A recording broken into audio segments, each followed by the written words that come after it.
Olá, eu sou o Alexandre Freitas e essa é a Trilha da Energia. No episódio anterior, eu estive com a professora Suani Coelho, que deu uma aula sobre fontes complementares de energia. Professora, então quer dizer que a gente pode gerar energia elétrica a partir do lixo? Sim, claro, e devemos. Nós também relembramos quais eram as fontes para a geração de energia.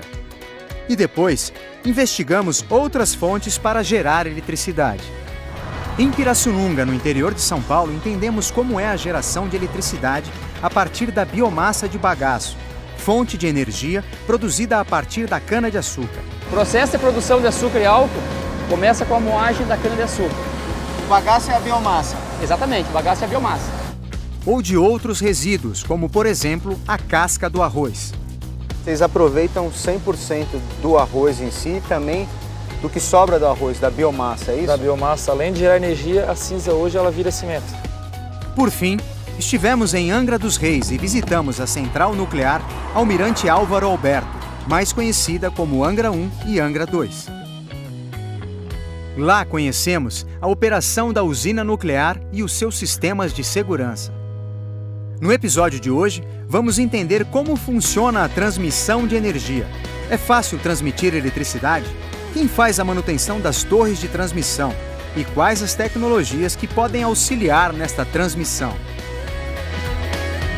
Eu sou o Alexandre e essas e outras respostas eu vou descobrir junto com vocês, seguindo na Trilha da Energia.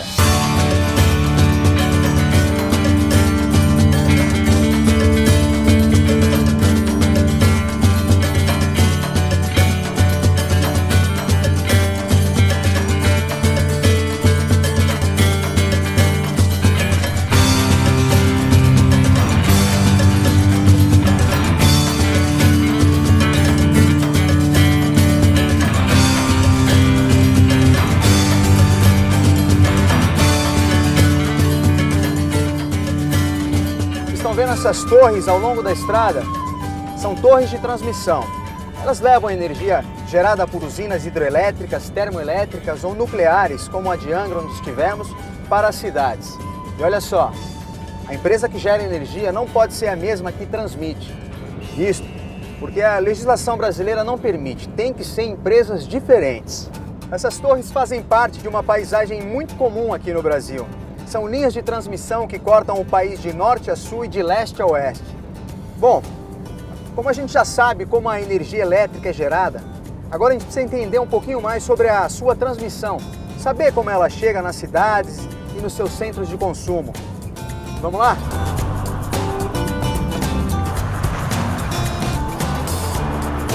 Essas linhas de transmissão que acompanham estradas são muito antigas. Elas eram operadas pela Light e foram as primeiras que ligaram Rio e São Paulo. Elas foram recuperadas e estão em plena atividade, levando energia elétrica de um lado ao outro.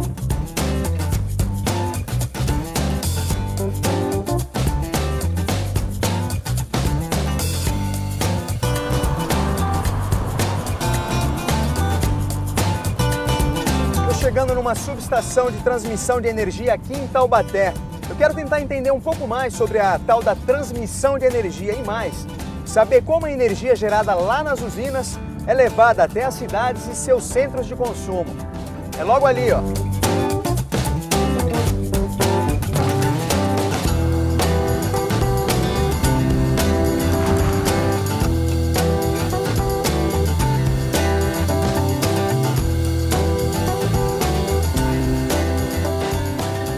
Cláudio. Olá, bem, Alexandre? Tudo bem, e você? Tudo bem, graças a Deus. Bem também. Podemos conhecer a subestação? Podemos sim, vamos por aqui.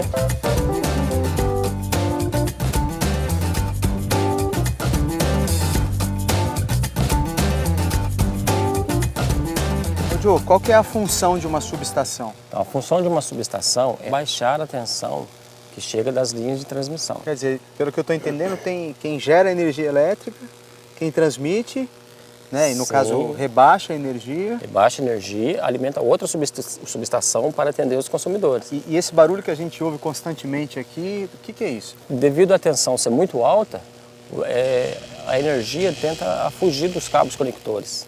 Então forma esse barulho que é chamado de efeito corona também. Se tiver algum problema com alguma torre, né, uma queda, o fornecimento de energia para?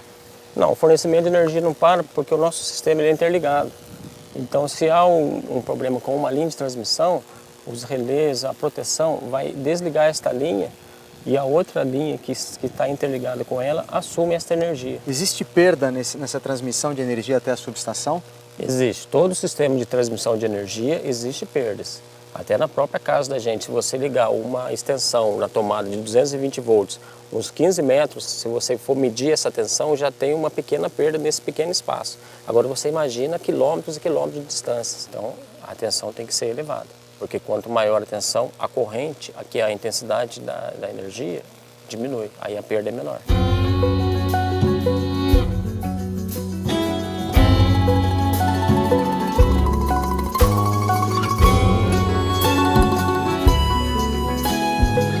Do mesmo jeito que há várias maneiras de se gerar energia, existem também maneiras diferentes de transmitir essa energia. Para tentar entender um pouco mais sobre o assunto, eu fui conversar com o professor Cláudio, um especialista da USP.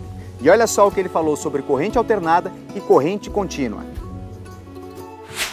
Basicamente, a diferença entre as correntes elétricas é a maneira com que as cargas elétricas fluem dentro de um condutor. Vamos começar pela corrente contínua. Então, a pilha ele tem polaridade, polo positivo e polo negativo. Então, se eu ligar um fio num polo e no outro, a corrente vai fluir de um polo para o outro continuamente. Ele não vai ficar indo e voltando como na corrente alternada. Então, eu vou ligar um polo e o outro polo aqui no positivo. Então, aqui eu tenho um medidor de corrente, o ponteiro ele se desloca e fica parado apenas num sentido. Então, mostra que a corrente ela flui apenas num sentido. Na corrente alternada, esse fluxo de cargas ela se alterna, uma hora num sentido, uma hora no outro. Então, aqui eu tenho uma bobina, que é um fio bem comprido e enrolado várias vezes. E aqui eu tenho um ímã, que em volta dele tem um campo chamado campo magnético. Se eu deixo o ímã parado aqui nessa espira, nessa bobina, nada ocorre.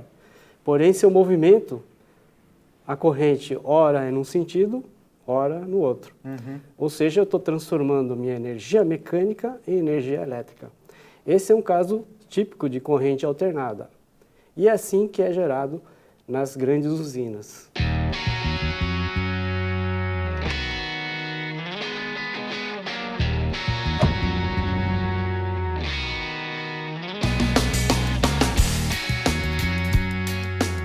Olha, foi muito legal conhecer uma subestação de transmissão de energia elétrica. Agora que a gente já viu como tudo isso acontece, eu quero saber como é que se faz o controle dessas linhas de transmissão, que levam a energia de um lado ao outro. Eu estou indo para Jundiaí e no próximo bloco a gente vai conhecer um centro de controle de transmissão de energia. Lá a gente vai poder acompanhar todo o funcionamento das linhas de transmissão que cortam o estado de leste a oeste e norte a sul. Vamos embora?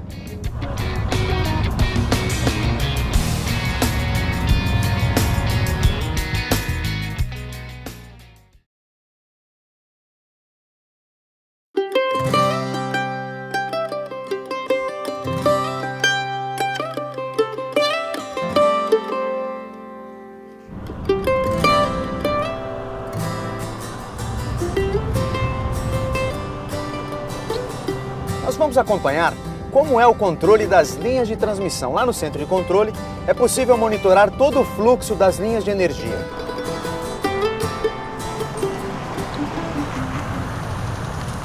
Marcos, o que esse mapa mostra? Nesse mapa nós vemos as linhas de transmissão, sendo que cada cor representa um nível de tensão. São telas como essa que mostram como que a energia flui do gerador até entregarmos ao distribuidor.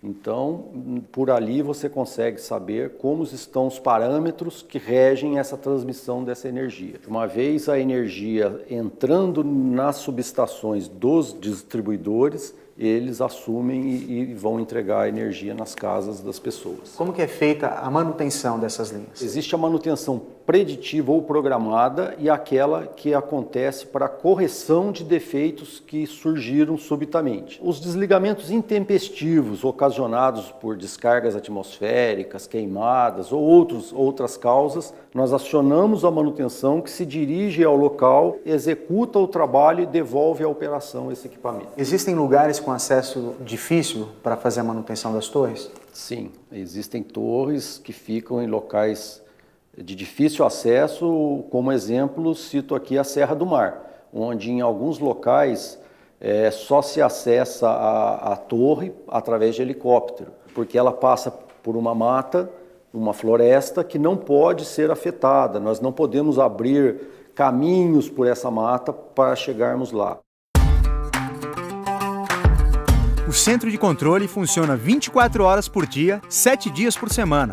Daqui se controla 98% das linhas de transmissão que cortam o estado de São Paulo.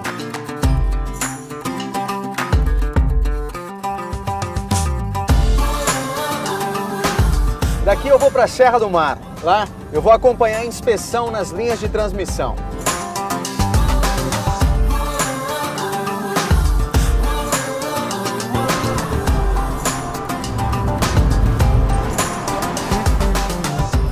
Bom, eu estou chegando à subestação de Santo Ângelo para acompanhar a inspeção e manutenção das linhas de transmissão.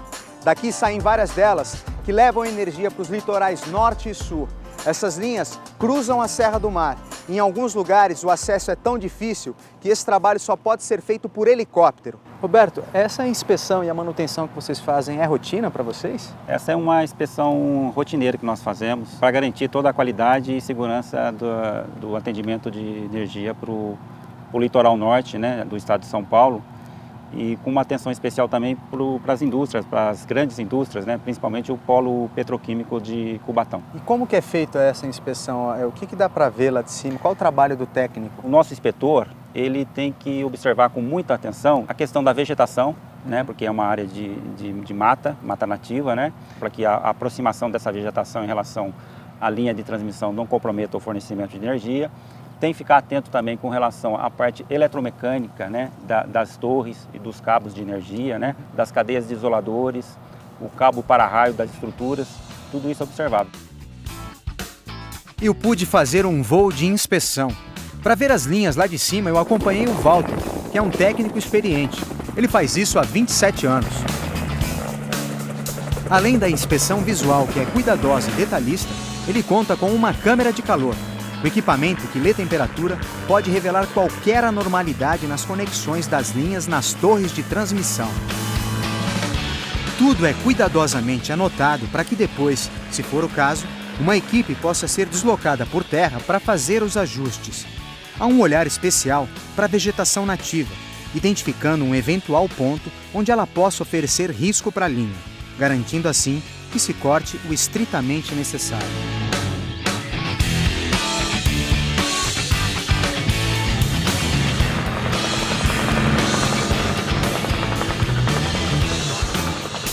Mas a inspeção não termina aí. Ainda há muita coisa para se fazer por terra.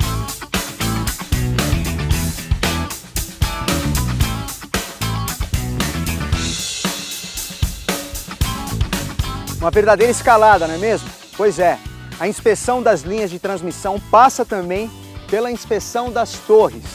Uma equipe especializada avalia a condição de cada uma delas e, quando necessário, substitui equipamentos e componentes. Entre a Serra do Mar e o litoral, são aproximadamente 900 quilômetros de linhas de transmissão. É muita coisa, não é mesmo?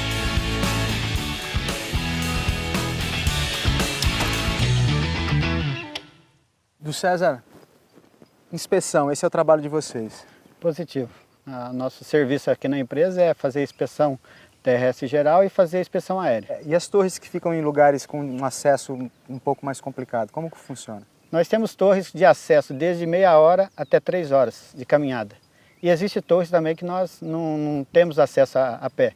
Nós temos que usar a aeronave, o helicóptero, né, para poder levar a gente até as clareiras e daí é onde deixa a inspeção ou a manutenção para poder fazer o trabalho. Já perdeu o medo de altura? 13 anos já deu para perder o medo. Se acostumar, né? Porque senão é muita gente que fica sem luz, né? Positivo.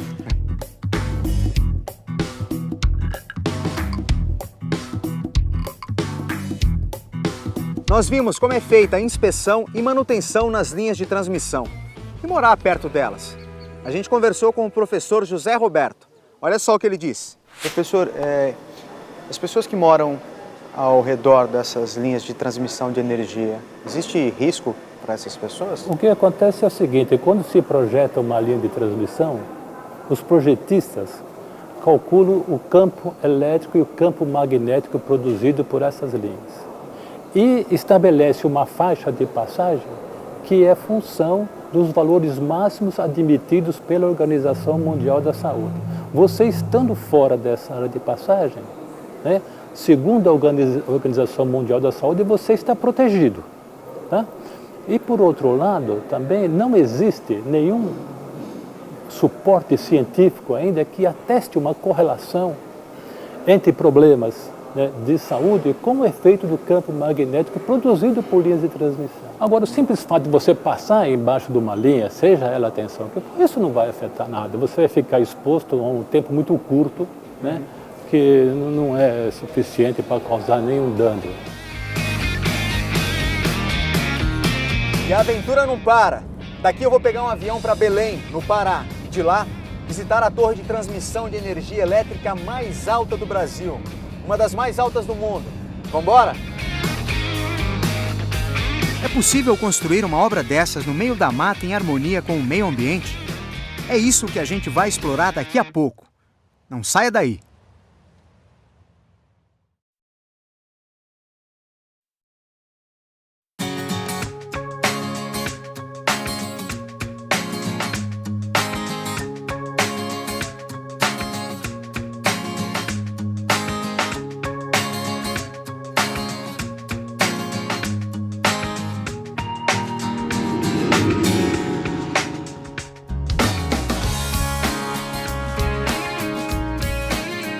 Estou em Belém, no Pará. Daqui a gente vai pegar um outro voo para Almeirim, que é a cidade mais próxima do nosso destino. As torres gigantes da linha de transmissão, que leva energia de Tucuruí, no Pará, para a cidade de Manaus e também para o estado do Amapá. Daqui de Belém não existe acesso por terra e de barco pode levar alguns dias. Por isso, a gente vai aqui, ó, seguindo na trilha da energia.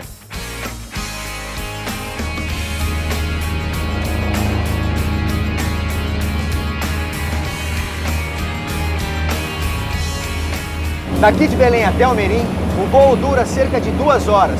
Chegando lá, a gente pega uma lancha, sobe o rio e conhece as torres gigantes.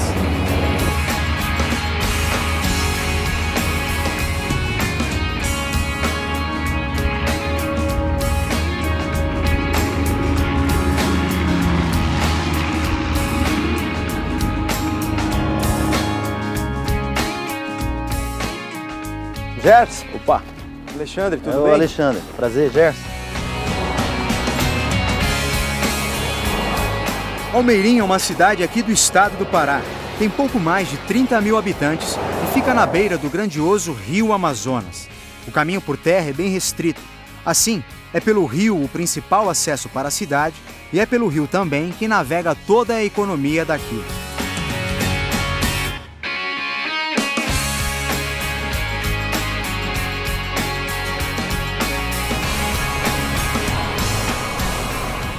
Então a gente está indo pegar o barco agora, Gerson. Mas antes eu quero que você conheça uma pessoa. É o senhor Orlando. O senhor Orlando é um engenheiro mecânico que veio para cá na época da obra e acompanhou todo o processo de construção das torres, tá? E tem muita história para contar. Seu Orlando, o senhor está aqui há quantos anos? Já se completaram mais 4 anos que eu estou aqui.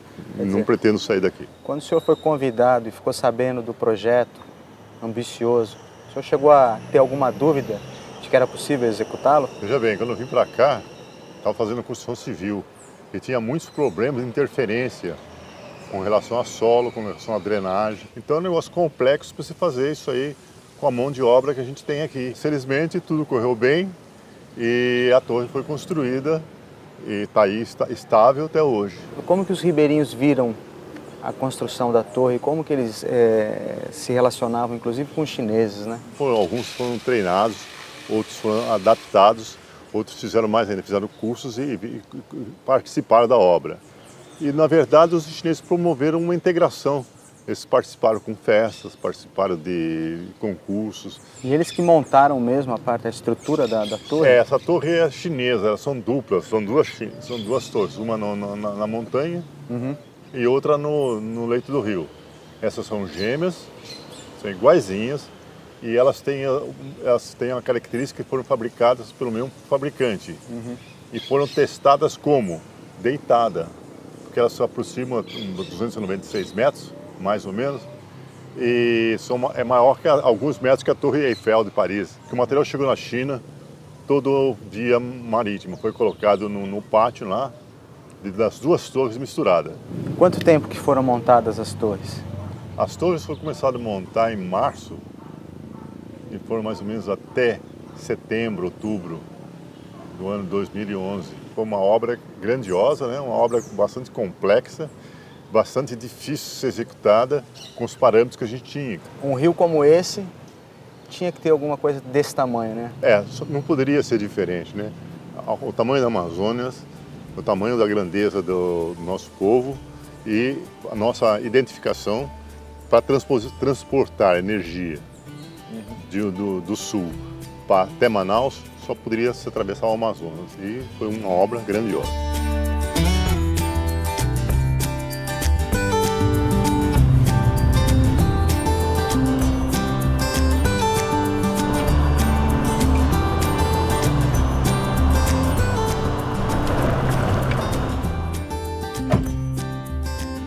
Por aqui, já? Então, é aqui. A lancha está logo aqui. Quanto tempo que é até lá? Então, vamos gastar uns 40 minutos aí de lancha. 40 minutos.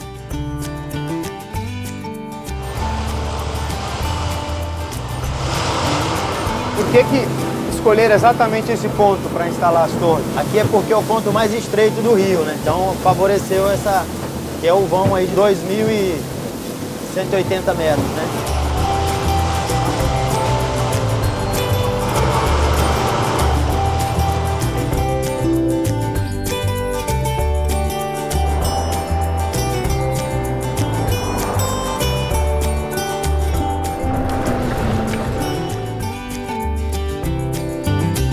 Equipamento aí, Gerson? Então vamos usar esses equipamentos de segurança aqui.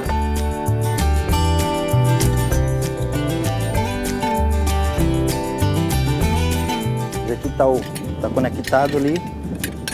Você vai ter o dispositivo aqui à sua disposição que você vai estar utilizando para escalar, tá? Vai subir conectado. Então, teve algum mal súbito, sentiu mal, você vai estar preso à estrutura, ok? Quanto tempo para subir até o topo dela, você calcula aí? Então, o pessoal que trabalha na manutenção gasta em torno de 45 minutos a 1 hora de escalada até o topo.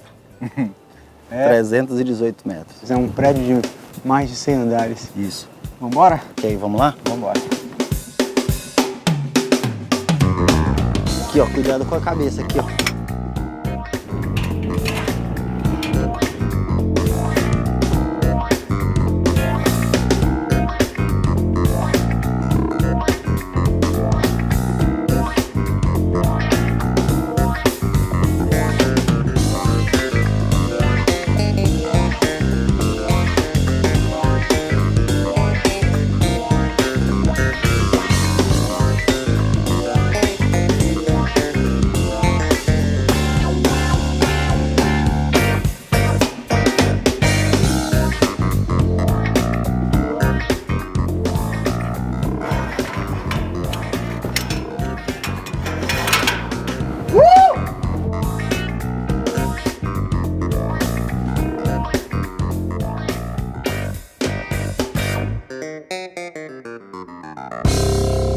Gerson, por que os chineses? Porque eles já têm uma referência lá, né? E a gente precisava fazer uma aqui, então foi escolhido os chineses para fazer isso daí. Quer dizer, eles já têm uma torre lá alta também? Isso. Mais alta que essa, não? É a mais alta do mundo, né? Ah, é? Mais alta? E essa aqui é em linha de transmissão. Essa é a segunda mais alta em linha de transmissão. Então, quando não tinham essas torres aqui, como é que chegava a luz para Manaus e Macapá? Micro-usinas, né? Termoelétrica e gerador, né? E aquela torre traz energia para cá e a energia daqui vai para onde? Então, agora nós estamos interligados no Sistema Nacional. Quem vai definir se a energia está indo ou vindo é o operador nacional do sistema, certo? Mas isso permitiu interligar essa região norte com o resto do Brasil. Então hoje a gente faz parte do circuito nacional. E aí a energia, ela tanto vai quanto vem, é isso? Exatamente. Agora a gente pode tanto mandar para o Sudeste, para outras regiões, como mandar trazer para cá também. No próximo episódio, nós vamos conhecer o elo da distribuição de energia. Aquele que faz com que a eletricidade gerada pelas usinas e transportadas pelas linhas de transmissão chegue em nossas casas, indústrias, escolas e hospitais. Vamos desvendar mais essa etapa no caminho da energia elétrica. Até lá!